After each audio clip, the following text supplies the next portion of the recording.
देखो, मियोसिस में आपके दो न्यूक्लियर डिवीज़न होते हैं लेकिन एक ही क्रोमोसोमल डिवीज़न होते हैं, ठीक है। और meiosis always occur to form gamete, तो ये बात गलत है क्योंकि बहुत 3 टाइप की मियोसिस होती हैं, zygotic meiosis, sporic meiosis and gametic meiosis, ठीक है। और माइटोसिस कह रहा है further divided in dash stages of cytoplasmic, तो जाहिर सी बात तो ज़ीरो होगा क्योंकि वो साइटोप्लाज्मिक नहीं बल्कि तो न्यूक्लियस के लिए डिवाइडेड है, मतलब कैरियोकाइनेसिस के लिए डिवाइडेड है। और देखिए कह रहा है cell division, DNA replication, cell growth, ये सारे कोऑर्डिनेटेड वे हैं to ensure correct division. Sequence of events by which cell का डुप्लीकेशन होना, its genome, so cell duplicates its genome, synthesize the others constituent of the cell and फिर eventually divide करे to daughter cell में, उसी को हम cell cycle कहते हैं। और यहाँ पे कह रहे हैं कॉम्प्लेक्स सीरीज ऑफ इवेंट्स होते हैं, कैसे होते हैं कॉम्प्लेक्स सीरीज ऑफ इवेंट्स, और ये जो इवेंट्स होते हैं वो जेनेटिक के कंट्रोल में होते हैं, कैसे होते हैं जेनेटिक के कंट्रोल में होते हैं। ईस्ट आपका 90 मिनट लेता है, ह्यूमन सेल आपके 24 मिनट्स लेते हैं। और यहाँ पे जो सेल साइकिल है वो डिवाइडेड है दो फेज में, इंटरफेस और एम फेस या माइटोसिस। एग्जाम टेस्ट में ये पूछा था कि माइटोसिस लिखा था, mitosis is divided into 2 faces, तो ये बात गलत है क्योंकि सेल साइकिल है वो डिवाइडेड है दो बेसिक फेसेस में, इंटरफेस और एम फेस में। इंटरफेस लगभग 95% से भी ज़्यादा टाइम लेता है, लगभग 23 आवर्स, वहीं पे माइटोसिस 1 आवर लेता है, ठीक है। और एनिमल सेल में आपका जो एस फेज का डीएनए रेप्लिकेशन है वो न्यूक्लियस में होता है, और सेंट्रियोल का जो डुप्लीकेशन होता है वो आपके साइटोप्लाज्म में होते हैं। देखो जीवन जो होता है वो क्या होता है, पोस्ट माइटोटिक फेज होता है, क्या होता है पोस्ट माइटोटिक फेज। वहीं पे जो G2 होता है वो प्री माइटोटिक फेज होता है, एक टेस्ट में आया था, ठीक है। उसके बाद कह रहे हैं many cell function properly and divide mitotically even though they do not have, भाई उनके पास सब मतलब प्लास्टिड नहीं है फिर भी वो डिवाइड करते हैं, ठीक है। कह रहे हैं एग्जिट, क्या कह रहा है these cells do not divide further, कौन से सेल आपके नर्व सेल, मसल सेल या मैनी अदर सेल जो ओकेजनली ही डिवाइड करते हैं, तो वो लोग एग्जिट कर देते हैं किसको, G1 फेज को, और वो G0 फेज में एंटर कर जाते हैं जो कि इनएक्टिव फेज है लेकिन मेटाबॉलिकली कैसा है, एक्टिव फेज है। प्लांट में आपके दोनों ही हैप्लॉइड और डिप्लॉइड में कैसे होते हैं, माइटोसिस शो होते हैं, क्या माइटोसिस शो होते हैं। मोस्ट ड्रामेटिक कौन होता है आपका, एम फेज होता है जो कि सिर्फ 1 आवर का होता है, लेकिन फिर भी यहाँ पे कह रहा मेजर रीऑर्गेनाइजेशन होता है virtually of all component of the cell, मतलब सारे ही कंपोनेंट ऑफ द सेल यहाँ पे रीऑर्गेनाइज होते हैं, मतलब रीऑर्गेनाइज होते हैं of virtually all component of cell. कह रहा है ये एम फेज जो होता है एक प्रोग्रेसिव प्रोसेस है, और यहाँ पे क्लियर कट लाइंस हम लोग ड्रॉ नहीं कर सकते हैं किसी भी उसके बीच में, ठीक है। और यहाँ पे प्रो फेस में देखिए, प्रो फेस में कह रहा है जो न्यू डीएनए मॉलिक्यूल जो फॉर्म हुआ है वो कह रहा है नॉट डिस्टिंक्ट बट इंटरवीन्ड, क्या इनडिस्टिंक्ट, या बोल लो इनडिस्टिंक्ट और इंटरवीन्ड होते हैं, मतलब कि वो एक गुच्छे में प्रेजेंट होते हैं, तो कह रहा है डिस्टिंक्ट नहीं होते हैं, इनडिस्टिंक्ट होते हैं लेकिन वो इंटरवीन्ड होते हैं। Initiation of condensation of chromosomal mat, prophase में क्या होता है, अब इनिशिएशन होता है किसका, कंडेंसेशन का, ये क्रोमोसोमल मटेरियल का, और वो जो क्रोमोसोमल मटेरियल होता है वो होता क्या है, क्रोमैटिन होता है, क्या होता है क्रोमैटिन। कह रहा है सेंट्रोजोम, ये आपकी जो सेंट्रोजोम है ना, ये पेपर में आया था कि आपके जो एस्टर्स होते हैं वो किस पे रेडिएट होते हैं, तो आपके सेंट्रोजोम में होते हैं, सेंट्रोजोम पे होते हैं, सो सॉरी। तो कह रहे हैं each centrosome radiate out microtubule, जिसे हम एस्टर कहते हैं, और दो एस्टर को हम लोग टूगेदर विथ स्पिंडल फाइबर हम लोग माइटोटिक एपरेटस कहते हैं, क्या कहते हैं, माइटोटिक एपरेटस कहते हैं। और डिसजंक्शन ऑफ क्रोमोसोम कहाँ पे होता है, आपके एनाफेज में होता है, ये आपका अर्ली प्रोफेज है, लेट प्रोफेज है जो टूटा टूटा है, जहाँ पे न्यूक्लियर एनवेलप ब्रेक हो जाता है, और ये ट्रांसिशन है, मतलब मेटाफेज के पहले की वो है जहाँ पे क्रोमोसोम स्प्रेड हो जाते हैं, कहाँ पे साइटोप्लाज्म में स्प्रेड होते हैं, स्प्रेड रहते हैं। मेटाफेज में हम लोग मॉर्फोलॉजी ऑफ क्रोमोसोम्स पढ़ते हैं, और इन मेटाफेज में क्या होता है, क्रोमोसोम जो होता है वो मेड होता है 2 सिस्टर क्रोमैटिड्स का, क्या होता है 2 सिस्टर क्रोमैटिड्स का बनता है। एनाफेज जो होता है कह रहा है शॉर्टेस्ट फेज होता है, और यहाँ पे क्या कह रहा है कि ईच क्रोमोसोम अरेंज्ड होता है मेटाफेजिक प्लेट पे, वो साइमल्टेनियसली स्प्लिट कर जाता है इनटू टू डॉटर क्रोमैटिड। दो डॉटर क्रोमैटिड में वो क्या कर जाता है, स्प्लिट कर जाता है। और अब उसे हम क्या कहने लगते हैं, daughter chromosome of future daughter nuclei. कब कहते हैं, ये एनाफेज में कहते हैं। Centromere of each chromosome remains directed towards the pole and hence at leading edge with arm of the chromosome trailing behind मतलब यहाँ पे जो सेंट्रोमियर होता है वो पोल्स की ही तरफ डायरेक्टेड रहता है, ये बोल रहा है।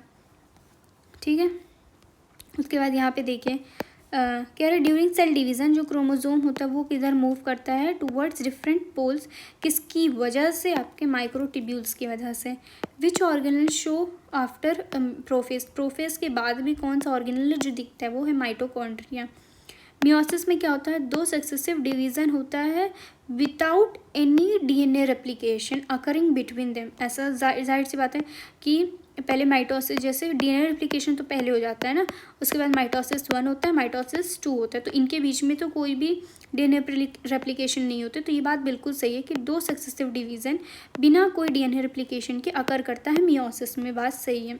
टीलोफेज में क्या होता है कि क्रोमोसोम रीच कर जाते हैं रेस्पेक्टिव पोल्स में और वहाँ पे फिर डीकंडेंसेशन शुरू हो जाता है। प्रोफेज में क्या हो रहा था, कंडेंसेशन हो रहा था, यहाँ पे डीकंडेंसेशन होता है और वो अपने इंडिविजुअलिटी को लूज़ कर देता है। क्या कर देता है, इंडिविजुअलिटी को लूज़ कर देता है। यहाँ पे जो क्रोमोसोम है वो यहाँ पे क्या होता है, आइडेंटिटी लॉस्ट हो जाती है। इनकी किसमें, टीलोफेज में इनकी आइडेंटिटी लॉस्ट हो जाती है और सेपरेट मतलब डिस्क्रीट एलिमेंट कैसे, डिस्क्रीट एलिमेंट के फॉर्म में, मतलब सेपरेट। ठीक है, और कह रहे हैं nuclear envelope develop around the chromosome cluster at each pole और फिर दो डॉटर न्यूक्लियाई बना लेता है। कह रहा है ड्यूरिंग साइटोकाइनेसिस इन प्लांट जो which of the following secrete middle lamella. कह रहा कौन सा है जो मिडिल लैमिला सिक्रीट करता है, तो वो कौन सा होता है, गोल्गी बॉडी होता है, गोल्गी बॉडी। कह रहे साइटोकाइनेसिस के बाद, आफ्टर साइटोकाइनेसिस जो प्लांट होती है वो पहले क्या बनाती है, विच फॉर्म फर्स्ट, वो होती है मिडिल लैमिला। क्या बनाती है, मिडिल लैमिना। सेल वॉल कैसी होती है, इनएक्सटेंसिबल होती है, रिजिड होती है। कह रहे इन विच स्टेज ऑफ माइटोसिस जो क्रोमोसोम होता है आर कंपोज्ड ऑफ 2 क्रोमैटिड, तो किस में होता है, ये आपकी प्रोफेज और मेटाफेज में होती है, क्योंकि वो तो फिर एनाफेज में वो तो अलग अलग हो जाती है, इसी वजह से वो सिर्फ प्रोफेज और मेटाफेज में ही वो कंपोज होती हैं 2 क्रोमैटिड्स में। ये आपका इंटरफेस है। ठीक है, देखो एनिमल सेल में क्या होता है कि जो फरो होता है वो ग्रेजुअली डीपेंस मतलब धीरे धीरे डीपेन अंदर तक जाता है और अल्टीमेटली वो ज्वाइन करता है सेंटर में और डिवाइड कर देता है सेल के साइटोप्लाज्म को दो हिस्सों में। और प्लांट सेल में क्या होता है, जो सेल वॉल है जो कि इनएक्सटेंसिबल है वहाँ पे उससे बनता है। मतलब इन प्लांट सेल जो वॉल फॉर्मेशन है वो स्टार्ट होता है कहाँ पे, सेंटर में, और ग्रो करता है outward to meet existing lateral wall. कह रहा formation of new cell wall begin with the formation of simple precursor जिसे हम सेल प्लेट कहते हैं। मतलब पहले सेल प्लेट बनता है जो क्या रिप्रेजेंट करता है, मिडिल लैमिला रिप्रेजेंट करता है किसके बीच में, between the wall of adjacent cells. Between the wall of adjacent cell मतलब ये एडजेसेंट सेल हैं, इनके बीच में ये क्या है आपका मिडिल लैमिला है, तो यही रिप्रेजेंट कर रहा है। तो सबसे पहले आपका मिडिल लैमिला बनता है आपके इसमें। ठीक है, कह रहा है which part is suitable for study of meiosis. Meiosis पढ़ने के लिए क्या मतलब सूटेबल है, वो एंथर होता है। क्या होता है, एंथर होता है। Separation of homologous chromosome during anaphase 1 उसी को हम डिसजंक्शन कहते हैं। क्या कहते हैं, डिसजंक्शन कहते हैं। होमोलॉगस क्रोमोसोम का सेपरेशन होना एनाफेज फर्स्ट में उसे हम डिसजंक्शन कहते हैं। माइटोसिस में क्या होता है, कह रहे ये यूजुअली रेस्ट्रिक्टेड प्रोसेस है डिप्लॉयड सेल्स में।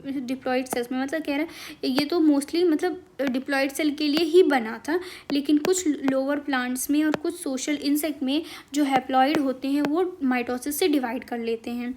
और सेल ये क्यों होता है, मतलब सेल वगैरह क्यों सेल साइकिल वगैरह चलती है, क्योंकि यहाँ पे क्या होता है, सेल ग्रोथ होती है, जाहिर सी बात है सेल ग्रो होगा तो न्यूक्लियोसाइटोप्लाज्मिक जो रेशियो होता है वो डिस्टर्ब हो जाता है, जिसको रिस्टोर करने के लिए हमको उसको डिवाइड करना पड़ता है, इसलिए वहाँ पे होता है डिवीज़न।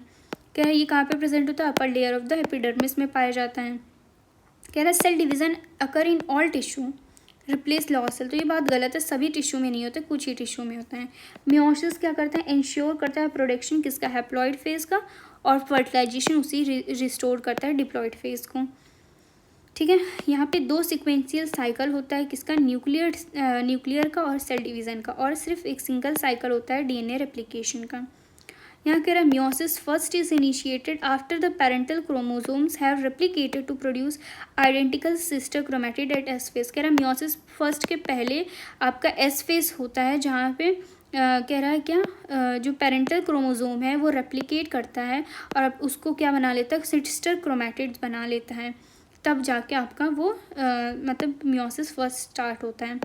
और कह रहा है मियोसिस में क्या होता है, पेयरिंग होता है किसका, होमोलॉगस क्रोमोसोम का, और रिकॉम्बिनेशन कहाँ होता है, non sister chromatids of homologous chromosome. क्या, non sister chromatid of homologous chromosome. ये सब एग्जाम में पूछा गया था। ठीक है, उसके बाद देखिए प्रोफेज 1 काफ़ी लॉन्गर और कॉम्प्लेक्स होता है, और इसको डिवाइड किया गया था based on the chromosomal behaviour. किसके बेसिस पे, क्रोमोसोमल बिहेवियर के बेसिस पे। लेप्टोटीन में कह रहा है ग्रेजुअली स्लोली विजिबल होता है, क्या, क्रोमोसोम स्लोली विजिबल होता है कहाँ पे, अंडर लाइट माइक्रोस्कोप में। जो फर्स्ट 2 स्टेजेस था कौन सा, लेप्टोटीन और जाइगोटीन, काफ़ी क्या होता है, शॉर्ट लिव्ड होता है और बाकी सारे स्टेजेस से। ठीक है, क्रॉसिंग ओवर लीड करता है क्या, रिकॉम्बिनेशन। रिकॉम्बिनेशन किसके बीच में होता है, होमोलॉगस क्रोमोसोम का के बीच में, जो कि is completed by end of pachytene. Pachytene के एंड में वो मतलब कंप्लीट हो जाता है। कह रहा है हाँ, कह रहा है crossing over between 2 homologous chromosome, बिल्कुल बात सही है। Non sister chromatid of homologous chromosome के बीच में होता है। ऊसाइट में क्या होता है, ऊसाइट सम वर्टिब्रेट्स में होता है, जहाँ पे डिप्लोटीन बहुत ही मतलब लास्ट करता है फॉर मंथ और ईयर्स में। डाइकाइनेसिस क्या रिप्रेजेंट करता है, transition to metaphase. Transition to metaphase. कह रहा है एस्टर रेस कहाँ से राइज होता है, ये सेंट्रोसोम अभी को बताया मैंने। और आपके मियोसिस 1 में आपके जो मेटाफेज 1 है उसमें आपके 2 मेटाफेजिक प्लेट होते हैं, कितना, 2 होते हैं। मियोसिस 1 की बात करेगा तो होमोलॉगस क्रोमोसोम देखना, मियोसिस 2 की बात करेगा सिस्टर क्रोमोसोम देखना। देखो यहाँ पे एनाफेज 1 में क्या होता है कि आपका सेंट्रोमियर डिवाइड नहीं करता, तो यहाँ पे कह रहा है sister chromatid remain associated with the centromere, वो रिमेन रहते हैं मतलब एसोसिएटेड रहते हैं सेंट्रोमियर के साथ साथ। टीलोफेज 1 में क्या होता है, न्यूक्लियर मेम्ब्रेन और न्यूक्लियोलस क्या होता है, रीअपियर हो जाता है, फिर से आ जाता है, और साइटोकाइनेसिस फॉलो होता है, और इसी को हम क्या कहते हैं, डाइड ऑफ द सेल बोलते हैं। कह रहा ऑल दो इन मैनी केसेस, बहुत सारे केसेस में ऐसा होता है कि क्रोमोसोम जो है कुछ डू अंडरगो सम डिस्पर्जन, लेकिन वो एक्सट्रीमली कह रहा they do not reach extremely extended state of interface nucleus, लेकिन वो कुछ ही मतलब कुछ डिस्पर्शन शो करते हैं, जिस स्टेज को क्या बोलते हैं हम लोग, इंटरकाइनेसिस बोलते हैं। ये 2 मियोटिक फेज के बीच में होता है, जो शॉर्ट लिव्ड होता है। मियोसिस 2 आया, जहाँ पे प्रोफेज 2 है। कह रहे ये इमीडिएटली होता है जस्ट इसके बाद होता है, और यहाँ पे usually before the chromosome have fully elongate. यहाँ पे क्या होता है, वही वैसे ही जैसे क्रोमोसोम फुली एलोंगेट हो जाता है। और मियोसिस 2 रिजम्बल्स होता है किसकी तरह, मतलब सेम होता है एज द नॉर्मल माइटोसिस जो होता था। यहाँ पे फिर क्रोमोसोम अगेन बिकम कॉम्पैक्ट, फिर से कॉम्पैक्ट हो जाता है। और फिर एनाफेज 2 में क्या होता है, शॉर्टनिंग हो जाती है किसकी, माइक्रोट्यूब्यूल की जो अटैच होता है किससे, काइनेटोकोर से, मतलब वो एनाफेज में वो अब जाहिर सी बात है ये आपका क्रोमोसोम है, यहाँ से वो खींच रहा है ये तो ये जब ऊपर जाएगा तो ये तो छोटा ही हो जाएगा, तो वही कह रहा है। एनाफेज 1 में सेपरेट करता है होमोलॉगस क्रोमोसोम, एनाफेज 2 में सेपरेट करता है सिस्टर क्रोमैटिड्स। ये जहाँ पे क्या कह रहा है, कह रहा है when one ensure maintenance of chromosome number generation after generation, तो वो मियोसिस होगा। क्या होगा, जनरेशन आफ्टर जनरेशन, तो वो मियोसिस होगा। और जब क्या कह रहा है कि ये बताते रुको, ये देखो सिग्निफिकेंस क्या है मियोसिस का, सबसे पहला तो ये कंजर्व करता है स्पेसिफिक क्रोमोसोम नंबर को। कह रहा है इवन दो प्रोसेस पर से paradoxically result in reduction of chromosome number by half.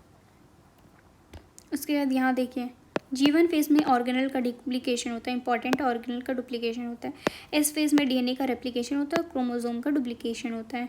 क्या, क्रोमोसोम का डुप्लीकेशन। कह रहा once the chromatid reach the two pole, जब वो दोनों पोल पे वो चला जाएगा तो क्रोमोसोमल एलोंगेशन स्टार्ट होने लगता है और न्यूक्लियोलस और न्यूक्लियर मेम्ब्रेन क्या होता है, रीअपियर होने लगता है। माइटोसिस में क्या होता है, क्रोमोसोम नंबर पेरेंट का कंजर्व रहता है इन द डॉटर सेल। यहाँ पे अलग चीज़ है, ये माइटोसिस पेरेंट्स को, मतलब पेरेंट्स का जो क्रोमोसोम नंबर था वो कंजर्व कराया रहता है डॉटर सेल में। यहाँ पे वो जनरेशन टू जनरेशन की बात कर रहा था। तो ये माइटोसिस वाला जो होगा वो पेरेंट और डॉटर सेल के बीच में होगा। कह रहे in the first meiotic division जो होमोलॉगस क्रोमोसोम पेयर है वो क्या बना लेता है, टू फॉर्म बाईवेलेंट। क्या बनाता है, बाईवेलेंट बनाता है।